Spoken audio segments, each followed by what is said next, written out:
On continue la visite sur le salon Whisky Live aujourd'hui avec Alex Bobby. Maître de chai de Naisson. On va dire 20% de mon temps je suis maître de chai et 80% de mon temps je suis responsable de production de l'unité de Naisson. Je vais gérer une quarantaine de personnels et je suis responsable plantation jusqu'au produit fini. C'est-à-dire que moi, le Naisson, je connais la canne jusqu'à la bouteille. Voilà. Je maîtrise la canne jusqu'à la bouteille. Très bien. Donc en tout cas, moi je suis très content de vous rencontrer parce que j'avoue que j'ai une grosse affection pour vos produits. Mais je veux dire que je crois que je suis même rentré un peu dans le rhum, un peu grâce à Naisson. Donc content de vous rencontrer aujourd'hui.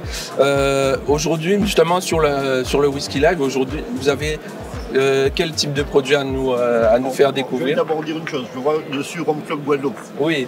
Moi, je défends, alors je suis martiniquais, oui. J'ai un très bon rhum Naisson, mais pour moi, je considère qu'il y a beaucoup de rhum dans le monde et je défends tous les rhums du monde en fait. Ah ben, c'est tout à votre honneur. Je défends tous les rhums du monde. Je sais qu'il y a un très bon. Nous, on a une AOC, Naisson et Naisson, mais c'est vrai que je ne vais jamais dire pour moi, tout le monde est bien. Enfin, il y a de la place pour tout le monde au niveau des rhums. Alors pour nous, cette année, en fait, il faut comprendre que Naisson, cette année, en 2022, va fêter ses 90 ans. Ah ouais, l'unité, elle date de 1932. 1932-2022, 90 ans.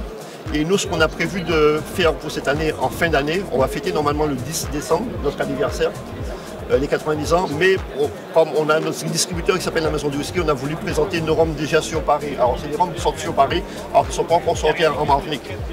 D'accord. Notamment cette bouteille que vous voyez derrière moi qui s'appelle la Nona Ginta. Je dis Nona Ginta, d'autres, vous demandez peut-être à un prof de latin de vous dire si on dit Nona Ginta, mais j'aime bien le mot Nona Ginta, c'est pour ça que j'appelle Nona Ginta. D'accord. Ça signifie 90 en latin.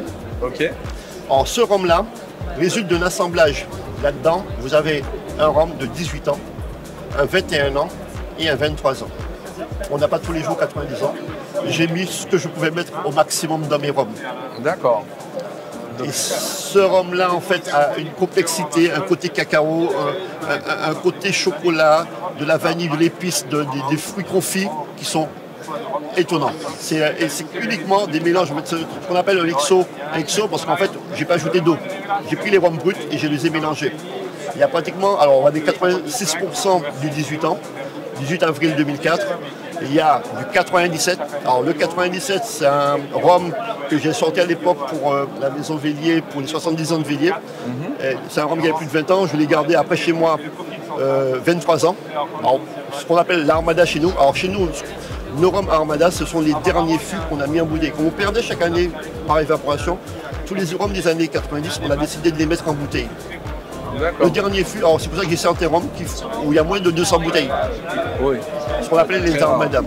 Et là-dedans aussi, vous avez de l'Armada 2000, du 17 novembre 2000. Il y a 6% d'Armada 2000 dans ce rhum-là. Waouh. 16% d'Armada 2000. Alors 6% d'Armada 2000, 6% de 97 et 86% de 18 avril 2004. Le 8 avril 2004, 18 ans. C'est le rhum qui sortira pour le 10 décembre.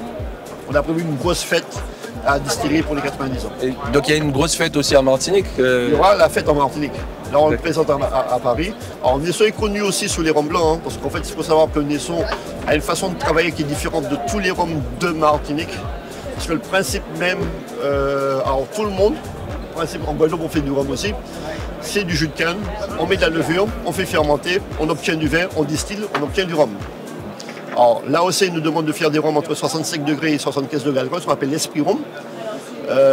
Nous, Naisson, déjà la différence, on a une maîtrise de nos cannes, on traite nos propres cannes.